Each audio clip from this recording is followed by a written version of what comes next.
tous et bienvenue sur la chaîne Petit Balto.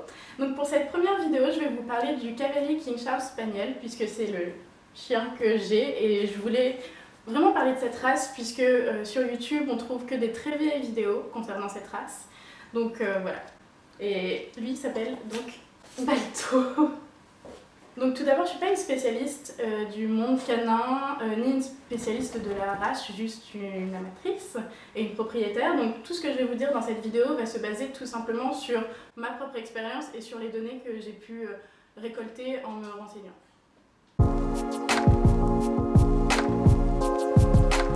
Donc le cavalier King Charles Spaniel n'est pas à confondre avec le King Charles Spaniel, puisque le King Charles Spaniel est plus ancien que le cavalier.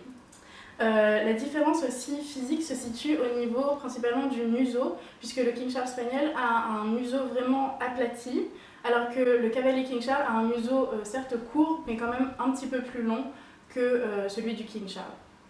Le cavalier King Charles est un petit chien, mais c'est un chien quand même qui peut faire un poids honorable selon les standards. C'est en général entre 4 voire 8 kg, mais en fait il en existe qui pèsent 3 kg, il me semble le plus petit du monde, et ça peut aller jusqu'à même 12 kg, sachant qu'ils peuvent avoir ce poids et être tout à fait en forme, c'est juste qu'ils sont hors standard.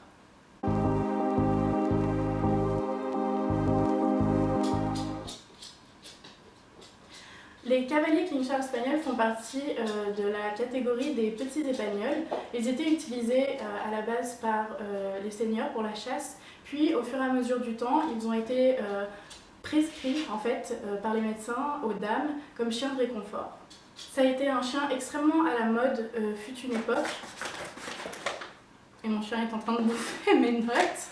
Balto, non. Balto, je dois recommencer là. Tu arrêtes.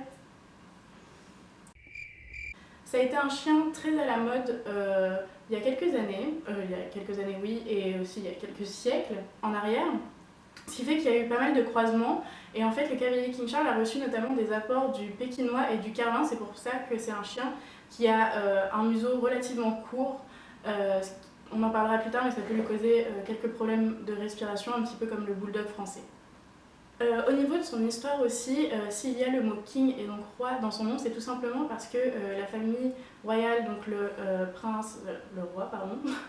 roi Charles Ier et Charles II étaient extrêmement fans de cette race, et même sur les portraits de famille, on peut voir des cavaliers King Charles en fait qui sont présents sur ces portraits.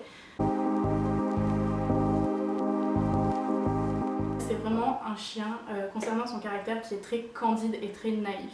Il aime tous les humains et tous les chiens. Après, bien évidemment, il peut y avoir des exceptions, mais c'est quand même un chien qui, dans la rue, va toujours être enjoué, extraverti à la vue d'une nouvelle personne ou d'un nouveau chien.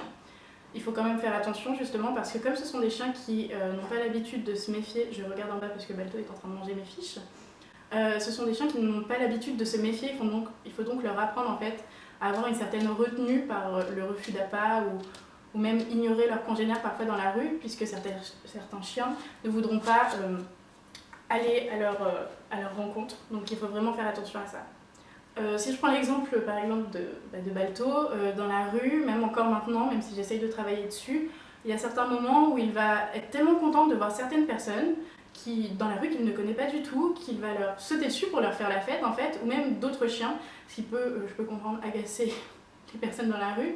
Donc c'est quelque chose sur lequel il faut pas mal travailler parce que ce sont des chiens vraiment très joyeux. Ensuite, le cavalier King Charles, c'est aussi un chien qui est très malléable, dans le sens où si vous voulez jouer pendant des heures, vraiment, il va être partant. La preuve, là, il a envie de jouer. Mais si vous vous reposez, il n'hésitera pas à dormir avec vous. Enfin, moi, le mien n'est pas très câlin, mais c'est plutôt rare chez un cavalier. Mais voilà, je sais qu'ils sont vraiment très joueurs et ils s'adaptent vraiment à votre mode de vie. Concernant la solitude, par contre, c'est quelque chose sur lequel il faut travailler, comme avec tous les chiens. Mais si vous apprenez que vos absences sont quelque chose de plus ou moins positif par des jouets ou autre chose, vraiment ça peut fonctionner assez vite. T'arrêtes? Tu fais assez? Balto, donne. Assis. Concernant les aboiements, c'est vraiment, je pense, le point le plus, comment dire, le plus favorable de cette race, puisque c'est une race qui aboie vraiment très rarement. Enfin, moi, pour le moment, à ces 7 mois, Balto n'a toujours pas aboyé, sauf en rêve. Et je sais qu'il y a même certains propriétaires qui n'ont jamais entendu leur chien aboyer du tout, mais ça peut arriver à un moment donné quand il joue, mais c'est relativement rare. Il ne sert pas nécessairement de chien d'alerte, contrairement par exemple à des races comme le Yorkshire qui va avoir une grande tendance à aboyer. Alors, concernant l'éducation du cavalier King Charles, c'est relativement simple, bien que ce soit un chien quand même très têtu du fait qu'il ait été utilisé pour la chasse au niveau des volatiles, hein. D'ailleurs, en parlant de ça, Balto est passionné par les pigeons. Je sais pas si c'est tous les cavaliers King Charles ou le mien en particulier parce que c'est un chiot, mais alors si vous entendez du bruit, c'est lui qui joue derrière. C'est vraiment un chien qui est passionné par les animaux volants et voilà, il faut évidemment travailler ça pour éviter qu'il ne vous fasse une fugue si vous le détachez.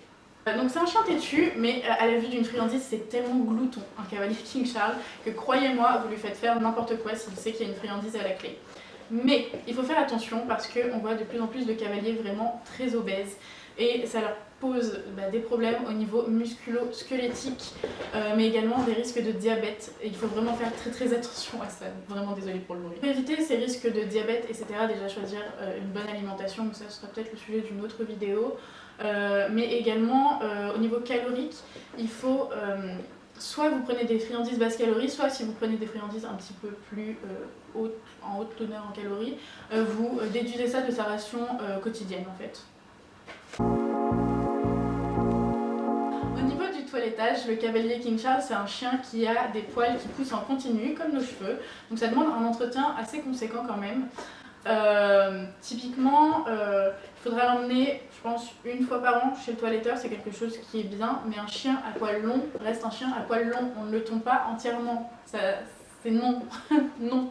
Le fait qu'il ait des poils longs, il faut démêler régulièrement ses poils, donc ça je ferai je pense aussi une autre vidéo sur l'entretien du cavalier King Charles. Il faut également nettoyer ses yeux parce que comme ils sont un petit peu globuleux, il a tendance à pas mal pleurer et donc il faut nettoyer les larmes ou les petits caca des yeux au cours de la journée. Il faut également au moins une fois par semaine nettoyer ses oreilles parce qu'il a des oreilles tombantes. Et là, il y a de gros risques d'otite. Donc avec un coton tout simplement imbibé, mettre votre doigt à l'intérieur, pas trop profondément évidemment, pour enlever l'excès de cérumen. Mais voilà, c'est quelque chose qu'il faut quand même surveiller au niveau de l'odeur. Si vous voyez votre chien vous gratter, emmenez-le chez le vétérinaire, c'est sûrement qu'il souffre d'une otite. Il fait 2 mues par an, mais c'est rien de bien conséquent, hein. C'est pas un Akita ni un Shiba, vous n'allez pas avoir des poils partout, vous allez avoir des petits poils par terre qui vont tomber par-ci par-là, donc un petit coup d'aspirateur, mais c'est rien de très important.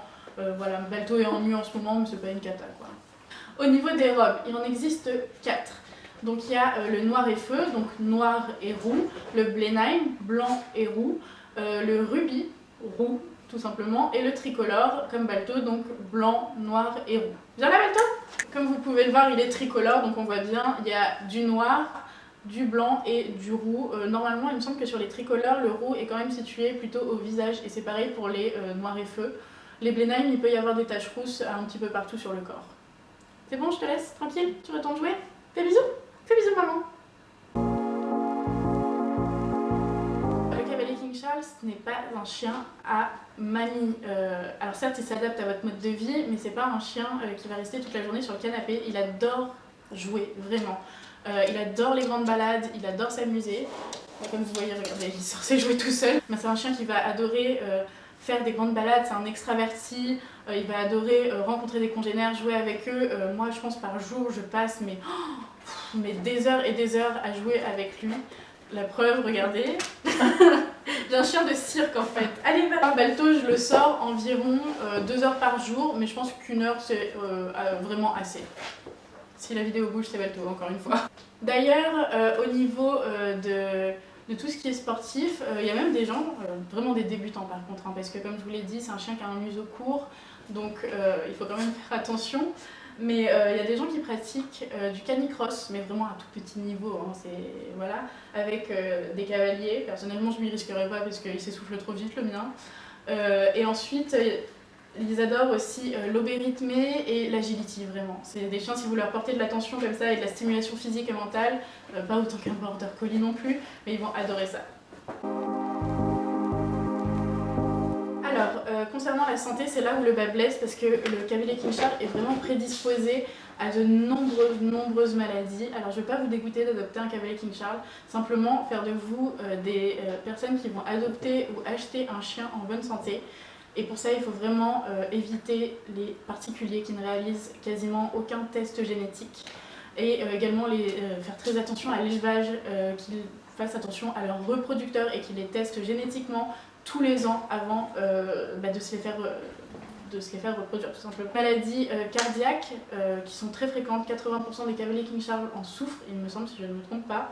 Donc il faut faire attention à ça, il n'y a pas de test génétique pour empêcher que cela se passe, mais on peut, si l'éleveur est précautionneux, en fait, tout simplement, il va vérifier tous les ans à travers une échographie cardiaque, savoir si son chien est porteur d'une tare cardiaque. Au niveau dermatologique, il y a également des maladies, mais des maladies qui sont assez bénignes. Il faut juste surveiller ça, et si vous voyez quelque chose d'anormal, allez chez votre vétérinaire. Au niveau musculo-squelettique, le Cavalier King Charles souffre de pas mal de luxations, il me semble, de l'épaule et de la rotule, c'est ça, je regarde mes notes en même temps, de l'épaule et de la rotule, donc ça pareil, c'est des choses, si vous allez chez un ostéopathe animalier, c'est quelque chose qui peut être évité, ou alors si votre chien en est déjà atteint, à ce moment-là, il peut y avoir des opérations, mais voilà, c'est quelque chose auquel il faut faire attention tout de même. Au niveau neurologique également, le Cavalier King Charles peut être atteint de certaines maladies, mais ça, il y a un test génétique qui existe. Donc demandez bien à votre éleveur s'il a fait les tests et demandez même le compte rendu si vous voulez vraiment avoir la preuve. Mais voilà, il faut faire attention. Il est également, j'allais oublier, prédisposé à l'épilepsie, donc pareil, c'est quelque chose qu'il faut surveiller, mais des traitements existent. Voilà. Ensuite, il y a tout ce qui va être les problèmes respiratoires puisqu'il a un museau court, donc le syndrome des voies respiratoires branchicéphales, un petit peu comme le bulldog français, mais bon, c'est un petit peu moins aplati, donc il y a moins de risques, mais c'est quand même quelque chose auquel il faut faire attention, donc on évite les grosses promenades en plein soleil l'été, parce que vraiment votre chien va souffrir, surtout si comme le mien, il est majoritairement noir, là il se prend toute la chaleur sur lui, donc voilà. Il y a également des, comme je vous en ai parlé pour le toilettage, tout ce qui est oculaire et auriculaire, donc il est prédisposé aux conjonctivites et aux otites, mais ça c'est quelque chose, si vous en prenez soin, normalement tout ira bien. Un petit peu de sérum physiologique et une petite lotion oculaire ou auriculaire, et puis normalement ça se passe bien. Ensuite, il y a les maladies digestives, mais ça je ne pourrais pas vous en dire plus, parce que pour le moment justement Balto fait pas mal d'allergies. Donc ça, je pense pas que ce soit quelque chose que les éleveurs puissent contrôler malheureusement. C'est vraiment un chien qui est plutôt fragile à ce niveau-là. Donc c'est quelque chose aussi également qu'il faut surveiller. Et voilà, préparez-vous, c'est pas en une fois qu'on trouve la bonne alimentation pour son chien. Donc pour conclure, pourquoi le Cavalier King Charles? Pour moi c'est un chien qui s'adapte absolument parfaitement à ma vie étudiante. Bon, maintenant on est en confinement donc il s'adapte aussi très bien, très content. Mais c'est un chien voilà, qui va être dynamique quand j'ai envie qu'il sorte avec moi, mais qui va aussi roupiller quand j'ai envie qu'il roupille. Il n'a pas de problème à dormir jusqu'à 13-14 heures, même parfois. Ouais, 14h, 14h30, c'est quand même la limite. Mais voilà, s'il a envie, si vous dormez, il va dormir, si vous jouez, il va jouer. Et c'est vraiment un chien tellement gentil, il n'y a pas une once d'agressivité, c'est même un problème parfois chez lui. Et puis c'est un chien vraiment qui est très drôle, juste sa tête, regardez, il a l'air dégoûté d'être dans la vidéo alors que très concrètement je crois qu'il s'en fout, mais il a une tête comme ça et ses oreilles c'est tellement croquant. Bref, j'adore les Cavaliers King Charles et j'espère que cette vidéo vous aura donné plus d'informations sur la race ou vous aura donné envie d'en adopter un, mais chez un bon éleveur. On se retrouve une prochaine fois pour une autre vidéo.